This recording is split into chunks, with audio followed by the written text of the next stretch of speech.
em nome de Jesus. Amém. Queridos, nessa manhã, vamos dar continuidade no livro de Lucas, e o Pipe me passou, a incumbência de trabalhar Lucas 12. Então, queridos, nós estamos diante do livro de Lucas, e como tem 2 semanas, tem uma semana que foi interrompido, acho por bem fazer uma contextualização, e para os irmãos que estão aqui, que não estão acompanhando o estudo de Lucas, e aqueles que interrompem em função das necessidades, período de férias, nós estamos diante de um livro maravilhoso. O Lucas é um texto muito especial, porque ele vai trabalhar com 3 coisas: pecadores, marginalizados, mulheres e pobres. É o texto que mais trabalha, é o texto que mais valoriza essas pessoas. Lucas é o texto que mais valoriza a mulher, que a coloca diferente, que apresenta a mulher de igualdade com o homem, no que se refere à sua posição diante de Deus. Lucas vai apresentar os pobres, os marginalizados, também de uma forma diferente, vai colocar, vai exaltar, e vai mostrar o amor de Deus. E acima de tudo os pecadores. Pode achar engraçado, porque falamos mulheres, pobres e pecadores. Mas tem um porquê. Esse texto do capítulo 12, na verdade Lucas, na hora que constrói o seu texto, ele repete alguns valores ao longo de todo o Evangelho. E quais são esses valores? Ele faz uma diferenciação entre espírito religioso e graça de Deus. Como que Deus olha para o homem e como que a religião olha para o homem. E a religião, nesse caso, é a própria religião judaica. E nós vamos ver, então, que durante todo o texto, durante todo o momento em que Lucas está construindo sua narrativa, e que não é uma narrativa apenas contando uma história, mas é uma narrativa que vai contar a forma que Deus ama o homem e a forma que Ele quer que esse homem entenda o seu amor. Nós vamos ter também outro personagem muito importante no livro de Lucas, que são os fariseus. Eles vão representar um outro lado da história, e que você vai ver, nós vamos fazer algumas avaliações aqui antecedentes, antes de chegarmos em Lucas, vamos falar algumas coisas, que aí vocês vão começar a perceber que a gente está sempre ensinando nossos alunos que nada na Bíblia é solto, nenhuma passagem é solta, nenhum texto, nenhum versículo. Não é recomendável que você leia e interprete apenas pela leitura inicial, mas que você faça, o que nós sempre ensinamos: volte um pouco atrás, avance um pouco e entenda, de preferência entenda o livro todo, para que não venhamos tirar conclusões de que o texto não fala. Muitas verdades maravilhosas existem nas Escrituras, mas muitas vezes não estão escritas naquele texto, estão em outros. E nós vamos ver 2 situações assim. Vamos expor o texto e pedimos ao Senhor que durante a exposição e do estudo, o Senhor vem falar aos nossos corações aquilo que Ele deseja. Porque uma coisa maravilhosa, que é a comunhão, que é a igreja, em que o Pipe sempre tem focado, é que a igreja nasce, na verdade, de um momento muito especial que Lucas vai registrar, que são os discípulos de Emaús. Aquela é a posição da igreja.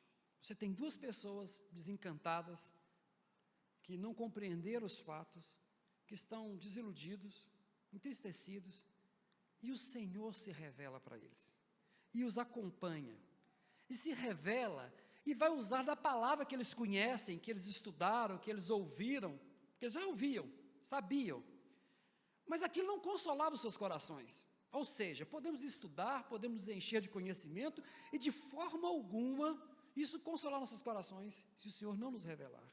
E o Senhor se aproxima, e vai revelando as Escrituras, ou seja, vai mostrando o que realmente a Escritura representa, e a partir daquilo, quando chega no final, no ápice, vem um ato simples, que é a comunhão, eles vão lá, entra para dentro de casa, vamos comer um pouco, vamos ter comunhão, e no ato de partir o pão, do vinho, que é a bebida natural para eles, o Senhor se revela, é o ápice da revelação, e aí eles falam: não ardia o coração?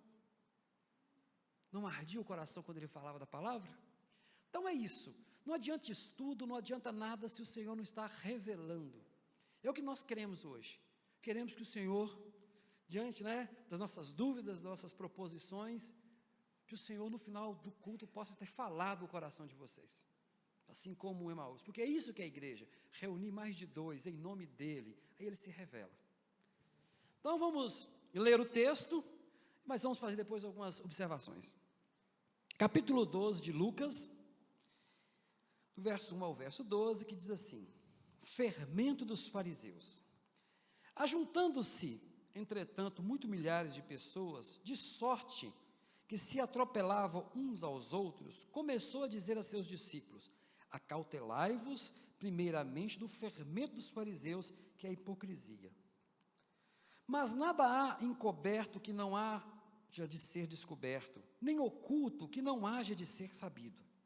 Porquanto tudo o que em trevas dissestes, a luz será ouvido. E o que falaste ao ouvido no gabinete sobre os telhados será apregoado. E digo-vos, amigos meus, não temais os que matam o corpo, e depois não têm mais o que fazer.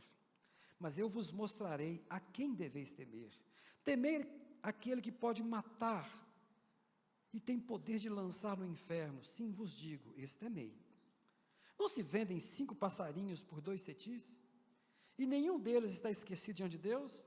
E até o cabelo da vossa cabeça estão todos contados. Não temais, pois, mais valei vós do que muitos passarinhos. E digo-vos, que todo aquele que confessar diante dos homens, também o Filho do Homem o confessará diante dos anjos de Deus. Mas quem me negar diante dos homens, será negado diante dos anjos de Deus. E a todo aquele que disser uma palavra contra o Filho do Homem, ser-lhe-á perdoado. Mas o que blasfemar com o Espírito Santo, não será perdoado. E quando vos conduzirem às sinagogas, os magistrados e potestades, não estejais solícitos de como ou que haveis de responder, nem como haveis de dizer, porque na mesma hora vós ensinará o Espírito Santo o que convém falar. Eu li aqui na ACF, né?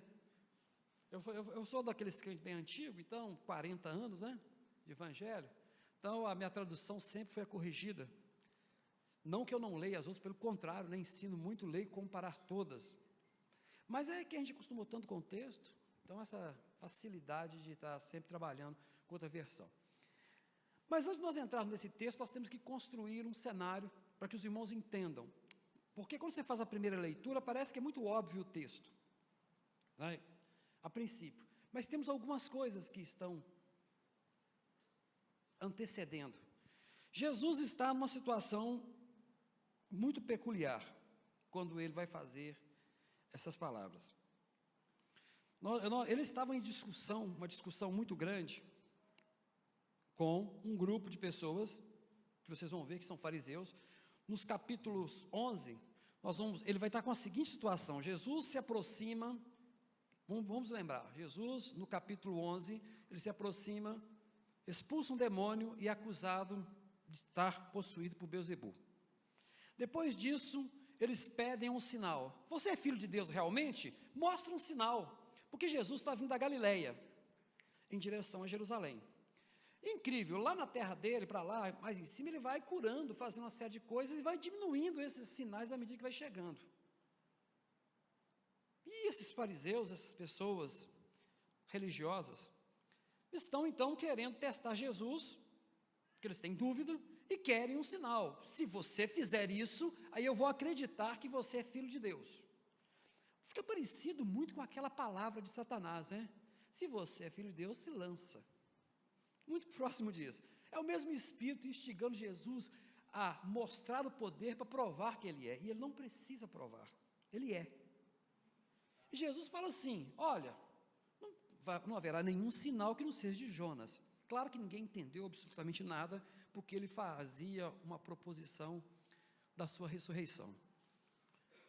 Depois disso, os fariseus, ele faz então uma repreensão dura contra os fariseus, dizendo o seguinte: ora, se vocês fossem puros realmente, se vocês realmente fossem de luz, vocês não ficariam escondidos, vocês estariam no lugar mais alto, vocês brilhariam.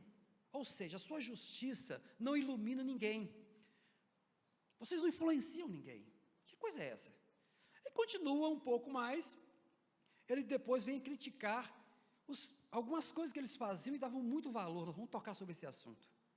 Continua a tensão aumentando, os doutores da lei são repreendidos e ficam muito nervosos por isso, porque Jesus fala, olha, em vez de vocês facilitarem que as pessoas cheguem até Deus, você coloca um fardo tão grande sobre elas, que nem você conseguiria carregar, e nem elas, e todo mundo desiste. Não tem como servir a Deus dessa forma, e vão embora. E vocês são responsáveis por isso. Essa ira vai tomando conta do coração, e eles começam a fazer, então, pressão, uma grande pressão sobre Jesus. E nessa hora é que começa o capítulo 12. Jesus, então, está sobre tensão com o grupo, chamando a atenção deles, por causa de coisas que eles fazem, que estão em desacordo com aquilo que Deus realmente quer. E de repente começa o capítulo 12, que fala, aí Jesus vira para os discípulos, a multidão, e fala, acautelai-vos do fermento dos fariseus, que era, de certa forma, aquilo que estava ocorrendo anteriormente. Ei, para aí, vamos dar um basta. Jesus estava em discussão, mostrando, aprovando, de repente ele esquece, encerra o assunto e volta para os seus, e começa a orientá-los. Então, essa que é a grande questão. O início do discurso de Jesus é em função de uma discussão muito maior que ele estava tendo. Agora, que discussão é essa? O que é ser fariseu? O que esses homens faziam que irritavam tanto Jesus e que distanciavam tanto o povo? É aí que nós vamos entender. O fariseu, eu já falei, quando eu dei uma aula de história da igreja para um grupo da igreja Betuel, que eu falei, quando você estuda a história da igreja, você percebe que nada começa mal. Já viram isso? Quem já estudou a história da igreja, tudo começa com boas intenções. Não tem uma ação na história da igreja que começa com a intenção de maldade, de se afastar de Deus. E aí, por exemplo, até os monges, o celibato, os monges, eles vão nascer por quê?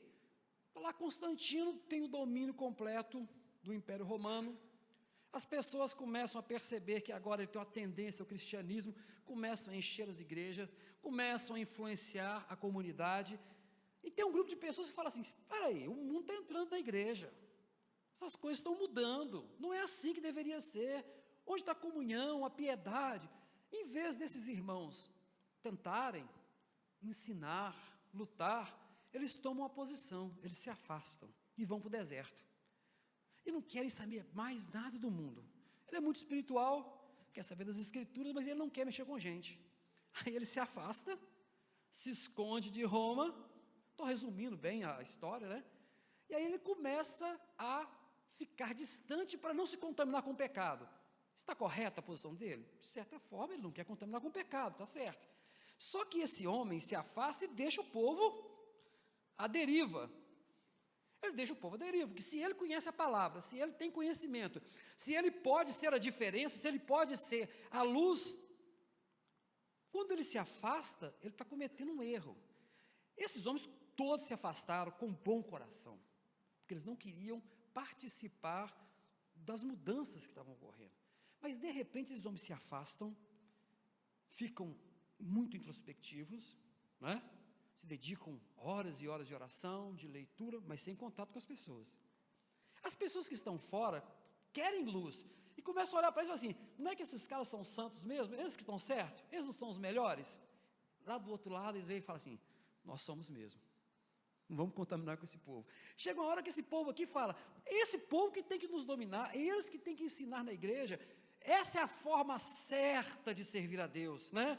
Uma exclusão das pessoas, se dedicar totalmente a Deus sem ter contato, né, com o dia a dia, e aí começa a trazer essas pessoas que estavam lá no deserto, eles acabam se tornando os líderes, né, mais tarde vão se tornar os grandes líderes, o Papa nasce assim, todo o processo, quando você vê a história de um modo geral, e aí aquilo que começou com a intenção boa já se tornou mal. E aqueles locais que eram locais de oração, de dedicação, vão se corrompendo, se tornam lugares, e o melhor exemplo disso, quem quiser assistir O Nome da Rosa, você vai ter um bom exemplo do que é uma distorção, né? Quem assistiu O Nome da Rosa, você vai ver que o filme vai mostrar o que é, né, a distorção e a corrupção. E corrupção é uma coisa que vem, é aquilo que vai deteriorar. Sabe por que na palavra fala fermento? O que é o fermento? É a massa de pão azeda, que é assim que era feito. Ou seja, o fermento era um pão que azedou. Ou seja, aquilo que começa bom dentro da casa de Deus, se não tiver cobertura da graça, azeda. E se torna um rito. E esse rito vai azedar a massa toda. Nós vimos isso ao longo da história da igreja. Agora, o que aconteceu com os fariseus? Quem eram os fariseus? O fariseu era eles gostavam de se chamar de Raberim, companheiro, ou Kedocim, santo. E no aramaico era separado. Eles eram os santos. Eles nasceram com boa intenção? Nasceram. Durante o período em que, por exemplo, quando Jerusalém é repovoada por aquelas pessoas que estavam na Babilônia, que foram levados, por Nabucodonosor, passados 70 anos eles voltam. E aí você vai contando rapidamente a história, eles retornam para Jerusalém, tentam restaurar, vão passando vários impérios, até que o Império Grego, com Alexandre o Grande, domina toda a região, depois vem seus generais. E a visão do pensamento grego, a visão de Alexandre, depois dos seus generais continuarem, era fazer que houvesse uma religião só, que pegasse um sincretismo, juntasse um pouco de tudo, para que ele entendia, se você tivesse apenas uma religião, um só governo, é muito fácil, mais fácil governar. O que acontece então? Começa a haver um atrito entre os judeus que estavam lá na Palestina com os costumes gregos. Aí eles começam a ir contra a circuncisão dos judeus, começam a obrigá-los, a querer comer carne de porco. Aí você vai gerar uma guerra chamada Guerra dos Macabeus, que é uma revolta dos judeus contra esses gregos, que depois vai continuar até Roma tomar o domínio mundial e anexar a Palestina. E onde que os fariseus entram nisso? É que os fariseus é um grupo que levanta assim: nós não vamos abrir mão da lei, nós não vamos abrir mão da circuncisão, nós vamos cuidar da palavra, nós não podemos deixar que nossos irmãos sejam maltratados pelos gregos, eles nasceram defendendo a lei, eles nasceram defendendo a que havia de melhor, que é guardar a lei, que é cuidar de todas as coisas. Como é que um povo desse se corrompe? É porque à medida que eles fazem isso, eles passam a ser reconhecidos pelas pessoas como os bons. Aí a massa azeda, se torna fermento. Então o que é fermento? É tudo aquilo que nasce bom, fica em si mesmo, sem a graça de Deus, e a coisa vai deteriorar, vai corromper. Então isso é muito interessante, porque apesar de nós estamos tentando fazer a leitura do texto, compreender o que significa esse texto para aquelas pessoas, os nossos olhos vão se abrindo para entender que qualquer ação da nossa comunidade que não se mantém debaixo da graça de Deus, tende a se corromper, porque é característica do ser humano. Nós somos caídos, a corrupção faz parte. É só sobre o verniz do Espírito, é só sobre a graça do Espírito que nós não corrompemos. Quando o Pipe fala, tem rotatividade para que não se gere idolatria, porque a tendência natural do ser humano é eleger pessoas. Ao longo da história, você vê alguém andando mais ou menos, esse é o cara, eu vou acompanhar esse moço, ele é de Deus. Aí esse moço é feito de carne e osso, de paixões e peca. Aí, sabe o que você faz? Você abandona Deus, mas eu confiei tanto nele. Espera aí, você confiou nele ou confiou em Deus? A autoridade está sobre quem? Sobre aquele que faz ou sobre o Deus que o deu autoridade? Então, é natural o ser humano se desiludir com a liderança ou então com os alvos. Estabelece. Mas se nós não estivermos orando e pedindo a graça de Deus para que se mantenha, tudo se corrompe, porque é natural. Só não corrompe aquele que está coberto pela graça de Deus. Porque ele é bom? Não, porque Deus está o cobrindo. Então, quando eu leio a história da igreja, eu gosto de ver isso. Todos começaram bem. Logo, nós também começamos bem e podemos terminar mal se não tivermos cobertos pela graça. E como é que nós estamos cobertos pela graça?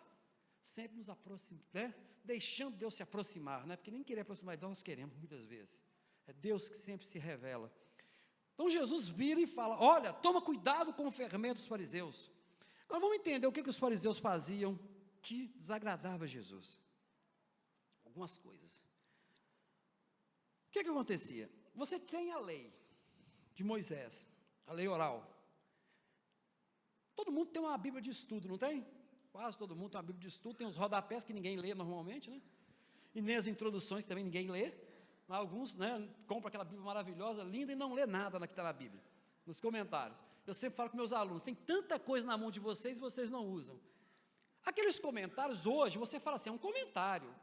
Tanto que você tem comentário pentecostal, você tem comentário mais liberal, né, mais conservador, são comentários, são linhas de pensamento. Ninguém fala que aquilo é a palavra de Deus, tem autoridade. Os fariseus não.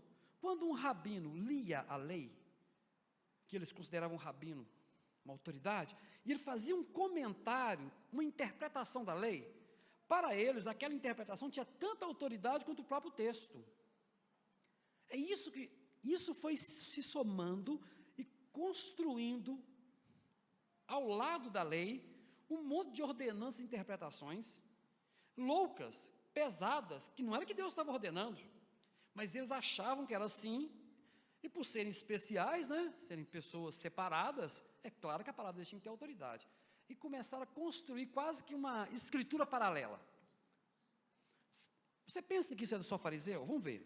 Quando a igreja romana estabeleceu que quem interpretava era só o colegiado dos cardeais, né, que é só mesmo o magistério, você está dizendo o seguinte, olha, você não pode interpretar a escritura, apenas o grupo de cardeais, de bispos, que podem interpretar, e tem interpretação oficial. A gente já ouviu isso. Isso vai ocorrer em diversos momentos da igreja, porque o espírito de apostasia é o mesmo que opera, que operou, e vai continuar operando. Eu lembro uma vez, falando de NVI, eu lembro uma vez que eu estava estudando, e eu descobri um grupo de pessoas na igreja que não aceita nenhuma outra tradução que não seja a corrigida fiel, e qualquer outra tradução é do diabo, nesse ponto, tá? E eu lembro que eu baixei um artigo de 1.250 razões porque você não pode ler a NVI, 1.250 razões, você pode até procurar na internet, você encontra, é um texto longo, eu li aquele negócio todo, mais outros, e descobri que havia um grupo de pessoas, principalmente batistas da região norte, que não aceitam nenhuma tradução da Bíblia, não aceita a tradução atualizada, NVI, BTLH, nada que não seja corrigida fiel. A que ponto nós chegamos? Tem grupos, tem uma igreja, não vou citar o nome, que traduziu o Novo Testamento do grego para o hebraico, porque o hebraico é a língua de Deus. Eu não quero falar não, porque são nossos vizinhos, sabe? Aí um dia eu conversei com um teólogo deles, né, eu perguntei, meu amigo, ele fazia teologia messiânica ou em outro lugar, mas por que você traduz, eu entendo você estudar o hebraico no hebraico, eu quero lá estudar hebraico com eles, claro, os caras, né, vivem por isso, devem saber muito mais do que eu de hebraico, claro que sabem, mas por que você pega o Novo Testamento que é grego e transforma para o hebraico? Não, porque é a língua deles, é o pensamento deles. Não, você quebra todas as regras de texto. Toda vez que você faz uma tradução, você está fazendo uma interpretação do texto. É por isso que a gente recomenda você ter várias versões da Bíblia, quando faz um estudo, né? Esse texto eu li ele diversas vezes em várias versões, para ver se não havia alguma coisa que fugisse aos nossos olhos. Graças a Deus está indo bem. Mas observa, o cara acha que o hebraico é algo sagrado, a língua. Da mesma forma que os romanos, né, o católico romano achava que o latim era uma língua especial. Viu como é fácil corromper? Nós somos assim, nós adoramos construir altares e ídolos, e não sabemos por quê. Mas esses homens começaram muito bem, fizeram primeiras interpretações, e começaram a fazer algumas coisas. Observe bem, eu sempre falo na minha classe, que o evangelho é uma religião sem graça, o cristianismo. Se você comparar, nós nos reunimos, louvamos a Deus, ouvimos a palavra, o que sobrou de rito? Um batismo, a ceia, mais nada, não tem indumentária, não tem luz, não tem nada. Se tiver dois só, reunido o pastor, culto. Se tiver o pastor, tem o líder, culto. Você está na sua célula, reuniu, o Senhor está presente, culto. Você está preso lá em qualquer lugar, culto. Observou aqui, não precisa de infraestrutura nenhuma. A infraestrutura existe para nos ajudar, porque esse monte de pessoas aqui não tinha como levar para casa de ninguém. Tem que ter um lugar para você colocar essas pessoas. Então, a infraestrutura da instituição existe para servir o corpo, mas o corpo existe sem ela. Se houver uma guerra e nós somos espalhados, a igreja de Cristo continua. Se vivemos em tempo de paz, reunimos todos juntos, ela continua, porque ela é acima da instituição. Mas, pensa bem, o nosso evangelho, ele é vivido de coisas simples, não chama a atenção das pessoas. Para você chamar a atenção das pessoas, você tem que fazer algo, e é isso que acontece com os fariseus. Aquilo que Deus ordena como uma coisa boa, que nasce do coração, ele pega aquilo e faz uma grande propaganda, mas o seu coração não está naquilo. E aí que Jesus vai bater contra. Não é que Jesus é contra a lei, ele é contra a forma que a lei é colocada pelos fariseus. Em momento algum Jesus descumpre a lei, porque ele sabe que a lei é boa. Sabe quando você lê assim, né, a palavra do Senhor é como favo de mel, sabe toda a escritura é boa, inspirada, está se falando da lei, porque o evangelho estava sendo construído, o Novo Testamento estava em construção, ele não existia. Então toda vez que se fala da palavra de Deus como uma coisa que é uma delícia, que é um favo de mel, isso tudo, na verdade, está se falando da lei. A lei é boa, ela é maravilhosa, ela não foi cumprida pelo povo, e por não ser cumprida e distorcida, é contra a distorção da lei que Jesus se levanta, não contra a lei, de forma alguma. Eu vou citar algumas coisas que eles faziam. A justificação para eles, aí vocês vão entender porque Jesus confrontava, a justificação diante de Deus. Se você observasse os preceitos, você era justo diante de Deus. Paulo vai falar que a justificação é pela graça, eles não, por cumprir preceito. Então, quando eles ouvem Jesus falando algumas coisas, eles ficam irritados. Mas não é assim, tem que fazer a sua parte. Você tem que fazer a sua parte. A expiação dos pecados é por esmola, jejum e ofertas. Por isso eles eram tão rigorosos em cobrar de Jesus. Por que vocês não estão jejuando? Por causa da questão da esmola, o irmão falou aqui, né, que ele olhou a intenção.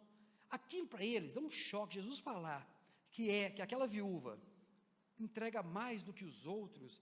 Para eles assim, você está quebrando o meu paradigma. Você está falando coisas que são contrárias ao que nós ensinamos. É claro que aquele que dá muito, é porque Deus muito o abençoou, é um homem cheio da graça de Deus, está dando muito, logo ele está servindo mais a Deus do que o outro. Claro que aquele pobre miserável é pobre miserável porque não é abençoado por Deus, que chama teologia da retribuição.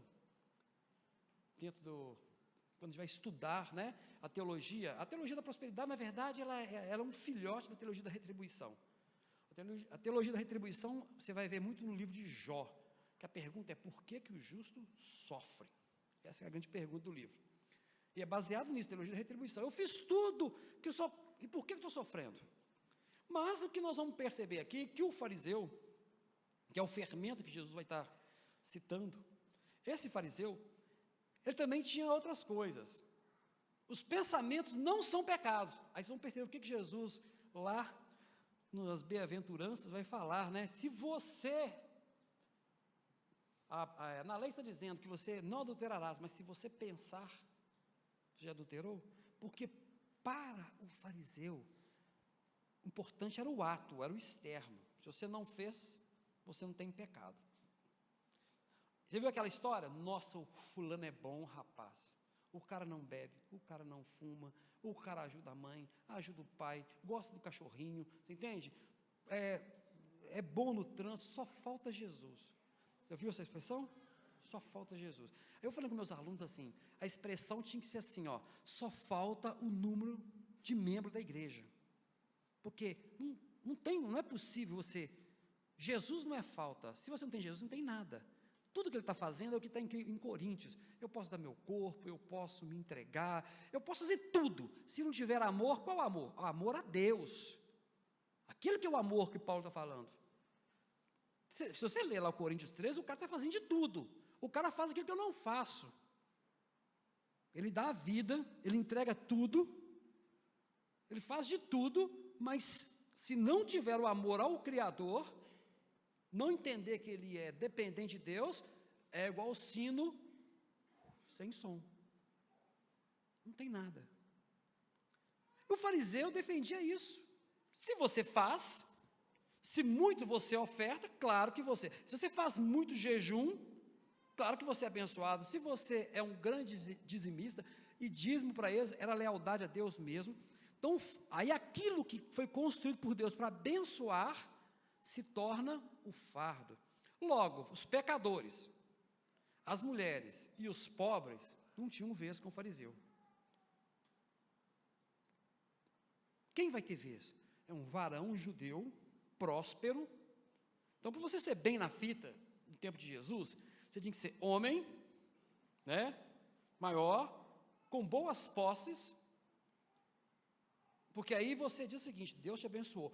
Você viu, o negócio é tão forte que o Pedro pensava assim, quando Jesus fala na passagem do jovem rico, é mais fácil passar, né, o camelo fundo da agulha do que o rico entrar no reino do céu.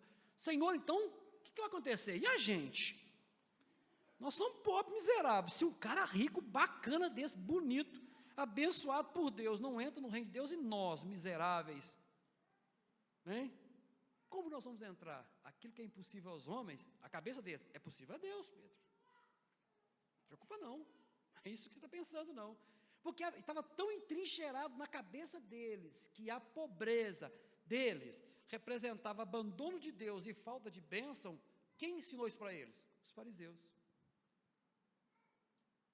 Por isso que o confronto é tão grande. Por isso Jesus dá, basta, ei, toma cuidado com o fermento, toma cuidado com essa religião corrompida, com isso que foi, né, com isso que está sendo alterado, cuida, vamos lá.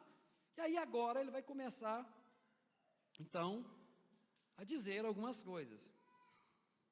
Nós vimos o que antecede, vamos lá. Vamos ler então, mais uma vez. Então, tudo que eu falei foi do primeiro versículo, tá, irmãos? Ajuntando-se ele. Só tem mais 10 para fechar. Mas deu mais o suficiente para apresentar a vocês. Aí nós temos aqui o seguinte: olha, acautelai-vos do fermento deles. Verso 2.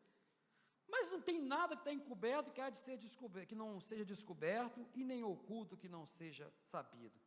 Porquanto tudo que em trevas dissestes, a luz será ouvido, e o que falaste ao ouvido no gabinete, sobre os telhados, será pregoado. Vou parar aqui, porque esse texto me chamou a atenção. A princípio, quando a gente lê as Escrituras, parece que esse texto está se referindo a coisas erradas que você faz em casa, escondido, e que vai ser revelado, não é assim? Bem, sobre a manifestação dos nossos pecados publicamente, tem passagem na Bíblia que diz que é no juízo.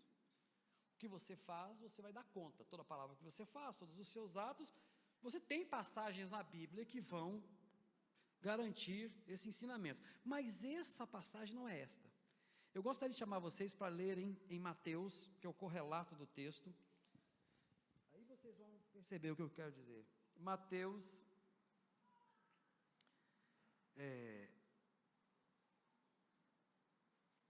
10, 24. Vamos ler aqui, olha que interessante Jesus falando. Não é o discípulo mais do que o mestre, nem o servo mais do que seu senhor. Basta o discípulo ser como o seu mestre, e o servo como o senhor. Se chamar Beelzebul, pai de família, quanto mais os seus domésticos, seus filhos. Portanto, não temais, porque nada há encoberto que não haja revelar-se, e nem oculto que não haja saber. O que vos digo em trevas, dizei na luz, e o que escutai ao ouvido, pregai nos telhados. Aí você fala assim, é a mesma passagem, tá? A diferença é que Lucas vai falar assim: o que dissestes em oculto será revelado, o que falastes escondido, fale no telhado. Quando você lê o texto de Mateus, que é um evangelho escrito antes de Lucas, a maioria dos teólogos concordam assim, aquilo, Jesus está falando o seguinte: ei, tome uma posição. Nós não temos nada a ver com os fariseus. O que eu tenho ensinado para vocês todos os dias, muitas vezes, você lembra quando Jesus fala que Jesus chamava os discípulos em particular, explicava as coisas para eles? Já viram essas passagens? Jesus falava com um, com dois ou três. Essas coisas que eu tenho falado com vocês, vai ter que ser revelado. Vocês vão ter que subir no telhado. Subir no telhado é o seguinte, é diferente da nossa versão, porque o nosso telhado, né, não teria condições. No tempo de Jesus, você era plano, você tinha, era uma parte da casa, então você tinha a casa, um quadradão, então aquela parte de cima ficava sempre, eles colocavam muito trigo ali para poder secar, para secar, então era uma área, e do telhado você podia falar com o seu colega que estava na rua. O melhor lugar para você falar era subir no telhado, porque na verdade era plano. Então, aquilo que eu estou falando escondido com vocês, que eu estou ensinando, vocês vão ter que subir no telhado e falar para todo mundo. Se você verificar o texto, por que eu digo que não é sobre seus pecados ocultos? Porque o texto não traz nenhuma referência sobre pecado oculto, e na verdade ele vai te conduzir para outro pensamento. Olha para você ver. Porquanto todo aquele que tem trevas, e digo-vos, amigos meus, não temais os que matam o corpo e depois não tem mais o que fazer, mas teme a Deus. Ou seja, a forma de eu pensar, a forma que eu estou ensinando a vocês é diferente da forma deles. E vocês não têm que ter medo, porque eles vão tentar destruir vocês. Lá em Mateus fala, se me chamaram de filho de Beelzebu, eu que sou filho, eu que sou o mestre de vocês, quanto mais a vocês. Vocês vão ver no texto depois, que Jesus fala assim, eles vão tentar matar vocês, mas não preocupa com isso, porque devemos temer a Deus, que pode nos matar também, e depois disso nos lançar no inferno. Ou seja, o que vocês estão aprendendo de mim, vocês vão ter que subir no telhado e ensinar, e eles não vão gostar. E o que nós trazemos? Muitas vezes, quando se ensina a palavra de Deus para a igreja, quando ensina a verdade, quando ensina, né, que o fazer sem o ser de Deus não tem valor, isso incomoda as pessoas. E elas vão querer te matar. Por quê? O mesmo Espírito que atuou ao longo da história da humanidade, continua atuando. Conhecer a verdade, muitas vezes, é igual aquela pílula do Matrix, né? Viu aquele cara que ela veio no final e fala assim, eu não devia ter tomado aquela pílula, ele fez o acordo traidor. Faz o seguinte, quando eu voltar para lá, eu quero ser assim assado, eu adoro esse bife aqui, né? Eu sei que não é nada, mas eu adoro. O engano, porque quando você é revelado, quando você aprende, você vai ter um enfrentamento. Você não aprende a palavra de Deus para a sua vida ser um mar de rosas, pelo contrário, você aprende a palavra de Deus porque ela vai gerar conflito com o espírito de apostasia, que gera porque as pessoas não aceitam a graça.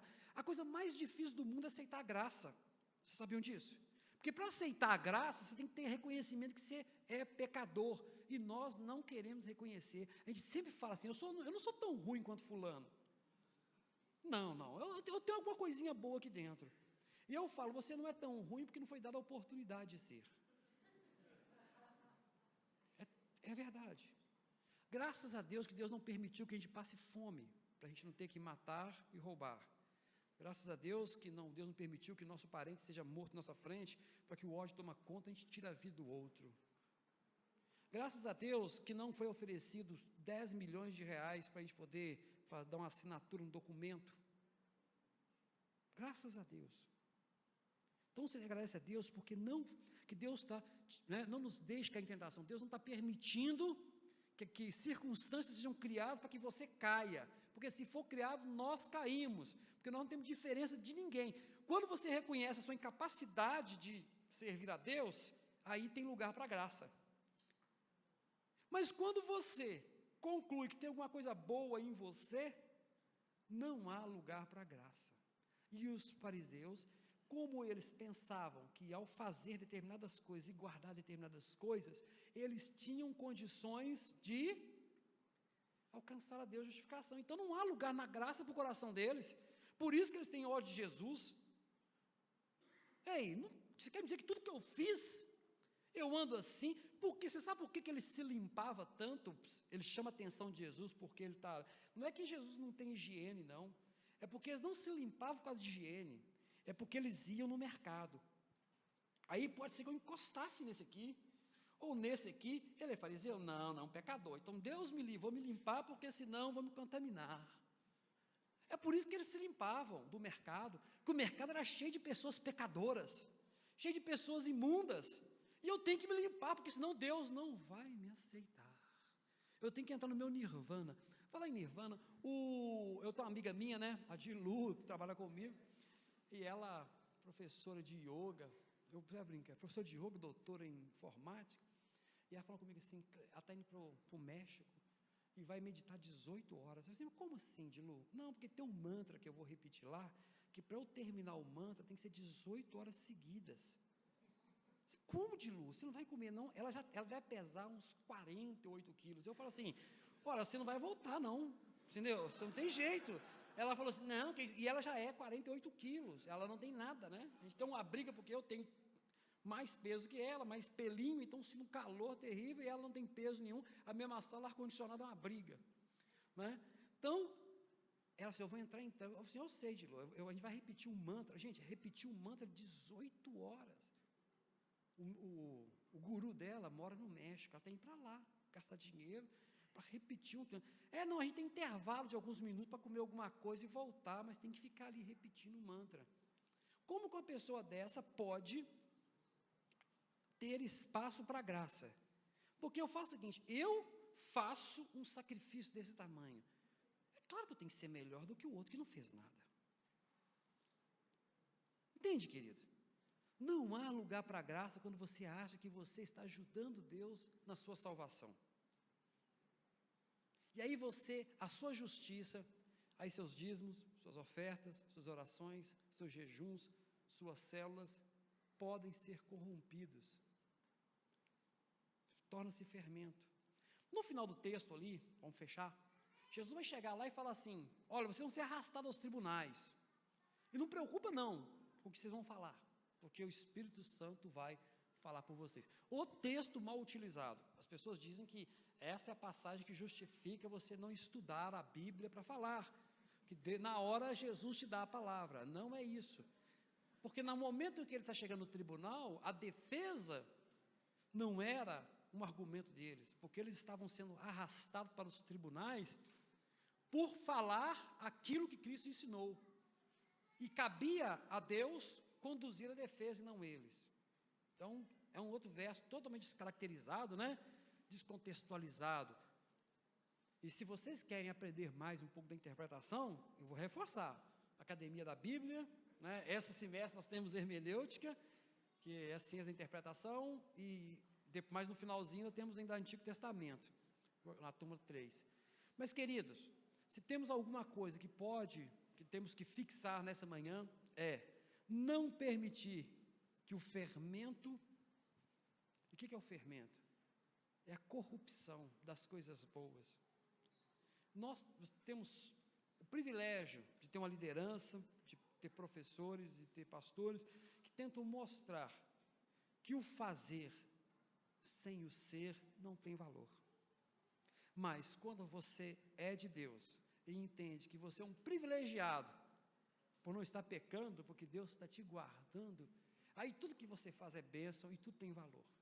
Essa é a palavra que eu tenho para vocês essa manhã. Passa ao Pipe, né? Espero vocês na Academia da Bíblia.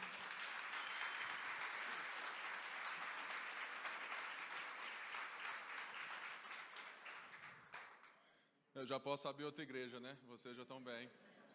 Já posso ir embora, né, irmão? O meu espírito apostólico, né? De querer abrir igreja com a verdade, não é verdade? Feche seus olhos, vamos orar. Senhor, muito obrigado por esse culto maravilhoso, por essa semana que começa, e nós entregamos tudo ao Senhor, cada família que aqui está, cada criança, que a nossa igreja possa permanecer debaixo da graça, porque nós somos esses, Pai, que reconhecemos que estamos azedos, estamos procurando esse vinho novo que é o Senhor. Por isso, agora que encontramos esse vinho novo, não nos deixe azedar, Pai. Não nos deixe acharmos que somos bons ou que temos alguma coisa diferente dos outros. Não, Pai. Que o Senhor permaneça com o sentimento do nosso coração. Eu era cego e agora vejo. Por isso nós te pedimos, Pai, que o Senhor nos guarde nessa semana e que essa palavra queime no nosso coração todos os dias, em nome de Jesus. Amém. Vai na graça, Deus te abençoe. Boa semana. Purifica